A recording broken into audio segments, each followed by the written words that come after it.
बड़ी फजीलत बयान की गई।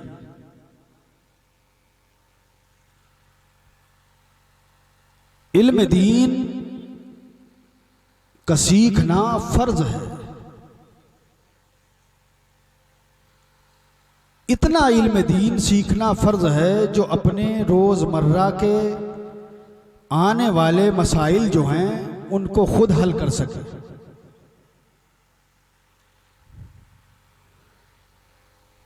अल्लाह के हबीब सल्लल्लाहु अलैहि वसल्लम ने इरशाद फरमाया, तलबुल इल्मी फरीदतुन अला कुल्ली मुस्लिम व मुस्लिमा। इल्म दीन का तलब करना हर मुसलमान मर्द व औरत पर फर्ज है।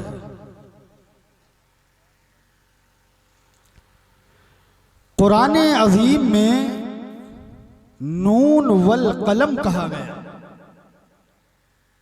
इससे कलम से कलम की अहमियत का पता लगता है। कुरान ने कहा है, मुझे मानने वालों लफ्ज कलम को पहचानो। अगर तुम्हारे हाथ में कलम है तो हुकूमत तुम्हारे हाथ में, कलम तुम्हारे हाथ में है तो इज्जत तुम्हारे लिए है।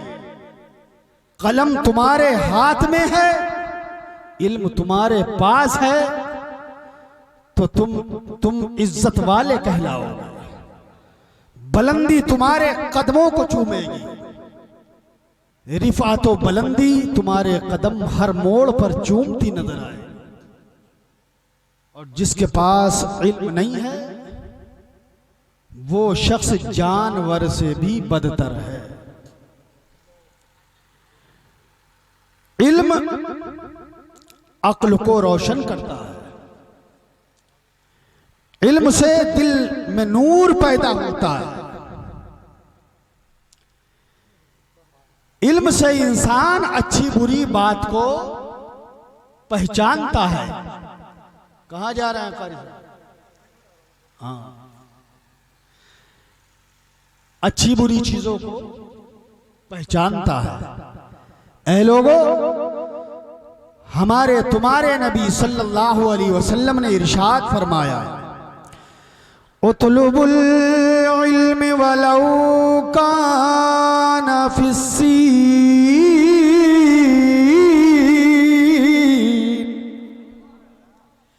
इल्म दीन हासिल करो चाहे तुम्हें चीन क्यों न जाना पड़े।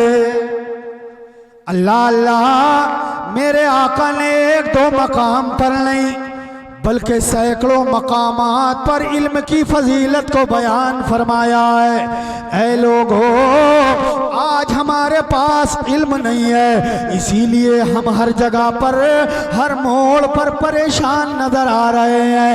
आज हमारे पास इल्म नहीं है, इसलिए दूसरों की चौखटों के मोहताज हो गए हैं, दूसरों के दर के मोहताज हो गए हैं। आज हमारे पास इल्म नहीं है तो ऐ लोगों, हम दूसरों के सामने हाथ जोड़ते नजर आ रहे हैं। अगर तुम्हारे पास इल्म होगा तो अल्हम्दुलिल्लाह मैं दावे से कहता हूं, ऐ लोगों, हिंदुस्तान की हर हर कुर्सी पर तुम्हारा कब्जा होगा। मैं ये नहीं कहता हूं कि इल्म दीन ही हासिल करो, दुनिया का इल्म ना हासिल करो। दोनों इल्म हासिल करो, इसलिए कि अगर दुनिया का इल्म सिर्फ हासिल कर लिया तो तुम मुसलमान तो कहलाओगे। तुम्हारा नाम मोहम्मद हुसैन तो होगा, तुम्हारा नाम अली हुसैन तो होगा, मगर अल्लाह अल्लाह तुम्हारे दिल का हाल ये होगा, कोई अगर बैग भर के तुम्हारे पास नोट ले आया और कहने लगा मोहम्मद हुसैन भाई लो रिश्वत ले लो और मेरा काम कर दो, अगर तुम्हारे पास कुरान का इल्म नहीं होगा तो अल्लाह अल्लाह, तुम्हारे पास कुरान का इल्म अगर नहीं होगा तो तुम फौरन वो पैसे टेबल के नीचे से अपने हाथ में ले लोगे, खुद भी हराम खाओगे, दूसरों को भी हराम खिलाओगे, घर वालों को भी हराम खिलाओगे। अल्लाह अल्लाह, मगर ऐ लोगो, अगर तुमने कारी रमजान साहब के पास अपने बच्चे को पढ़ाया है, कारी सुलेमान के पास अपने बच्चों को पढ़ाया है, मौलाना गुलाम रसूल के पास तुमने अपने बच्चों को पढ़ाया है, किसी आलिम दीन के सामने अपने बच्चों को इल्म दीन की तालीम अगर सिखाई है, अल्लाह अल्लाह, तो समझ लेना है मेरे भाइयों, वो बच्चा जब जाकर के कुर्सी पर बैठेगा तो वो जैसे ही कोई रिश्वत लेकर आएगा तो फौरन कह देगा, ऐ मेरे भाई तुझे पता नहीं है मेरे इस मजहब के अंदर रिश्वत लेना हराम है। मेरे मजहब में रिश्वत लेना फौरन मजहब इस्लाम ने उसको रोक दिया, आलिम की तालीम ने उसको रोक दिया, कुरान की तालीम ने उस पर पाबंदी लगा दी। उसका दिल लरजने लगा, यार मैं रिश्वत कैसे ले लूं, यार कुरान ने मना किया है, मुझे कब्र में भी जाना है, मुझे नबी को अपना मुंह भी दिखाना है, अगर रिश्वत मैंने यहाँ पर ले ली और मेरे आका ने अगर कब्र में मुझसे मुंह फेर लिया, कह दिया कि तूने दुनिया में रिश्वत खाई थी और मैंने मना किया था, तूने आलिमों की बात क्यों नहीं मानी है, तो अल्लाह अल्लाह फिर मैं कहाँ जाऊंगा, किस दर पर जाऊंगा।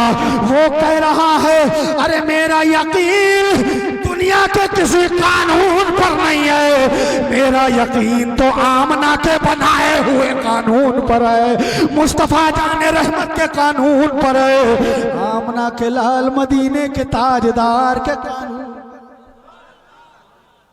बात समझ में आ रही है नहीं?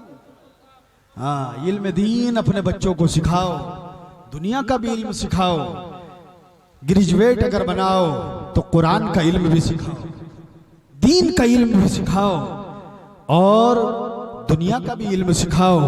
तुम्हारा बच्चा अगर कुरान पढ़ा हुआ है, मसाइल की किताबें पढ़ा हुआ है, तो उधर वो इंग्लिश भी बोलता है, अधिकारी बना हुआ है, तो इंशाअल्लाह वो कभी रिश्वत नहीं लेगा और इससे कई फायदे होंगे।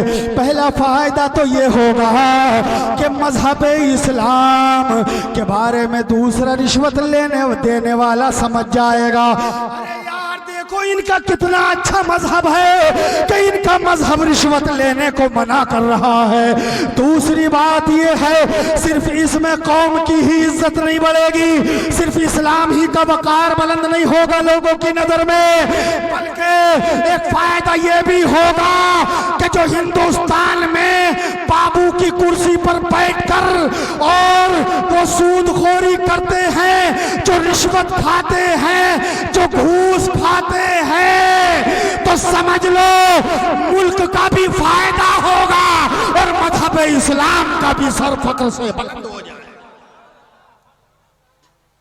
मजहब इस्लाम का भी सर फख्र से बुलंद हो जाएगा। आज अगर मुसलमान सुधर जाए तो मैं समझता हूं पूरी दुनिया इस्लाम लाने पर मजबूर हो जाए। क्यों? इसलिए कि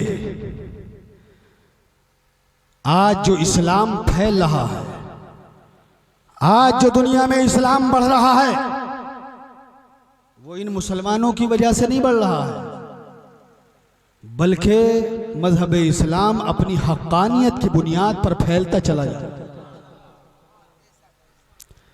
अपने हक होने की वजह से फैल रहा है। अगर मुसलमान और सुधर जाए तो मैं कहता हूं बहुत जल्दी पूरी दुनिया इस्लाम कबूल कर लेगी। चूंकि ऐसे कवानीन किसी धर्म में नहीं है कि जैसे कानून मजहब इस्लाम ने लागू किए, इंसान की बका को मलहूज खातिर रखा गया, अखलाक सिखाए गए, जिंदगी सुधारने का सलीका और तरीका सिखाया गया। एक बहुत बड़ा सयाह, एक अंग्रेज जो दुनिया भर में सैर करता था, दुनिया में घूमता था, उस अंग्रेज से पूछा किसी ने कि ये बताओ कि पूरी दुनिया के अंदर घूमे हो, पूरी दुनिया का चक्कर लगाया है, जगह जगह गए हो, तुमसे बड़ा कोई सयाह नहीं है, ये बताओ दुनिया के अंदर सबसे बेहतरीन मजहब कौन सा है? तो उस अंग्रेज ने कहा था, पूरी दुनिया के अंदर अगर कोई मजहब है तो वो मजहब इस्लाम है। अल्लाह दूसरों से तारीफ करवा रहा है, दूसरे कह रहे हैं। और आज भी जो लोग इस्लाम की मुखालफत करते हैं, जब तन्हाई में वो रहते हैं तो तन्हाई में कहते हैं यार इस्लाम ही अच्छा, इस्लाम। फिर उस अंग्रेज से पूछा गया, ऐ शख्स ये तो बता दे दुनिया में सबसे बेहतरीन मजहब इस्लाम है, मगर ये बता दुनिया में बहुत सी कौमें बसी हुई हैं, बहुत सी कौमें रहती हैं, बहुत से कबीले रहते हैं, ये बता दुनिया के अंदर सबसे बुरी कौम कौन सी है? तो वो अंग्रेज कहने लगा कि दुनिया के अंदर अगर सबसे बुरी कौम है तो वो कौम मुस्लिम है। वो चौंक गया और कहने लगा, अरे यार बात समझ में नहीं आ रही है, बात दिमाग में नहीं आ रही है, सबसे अच्छा मजहब इस्लाम है और तुम कह रहे हो सबसे बुरी कौम में मुस्लिम है, ये कैसे हो सकता है? तो उसने जवाब दिया था कि सुनो, बात ये है कि अरे इतना अच्छा मजहब मिलते हुए भी ये कौम उस मजहब पर अमल नहीं करती है, इसलिए सबसे बुरी कौम दुनिया में अगर कोई है तो वो मुस्लिम कौम है। माशाअल्लाह माशाअल्लाह।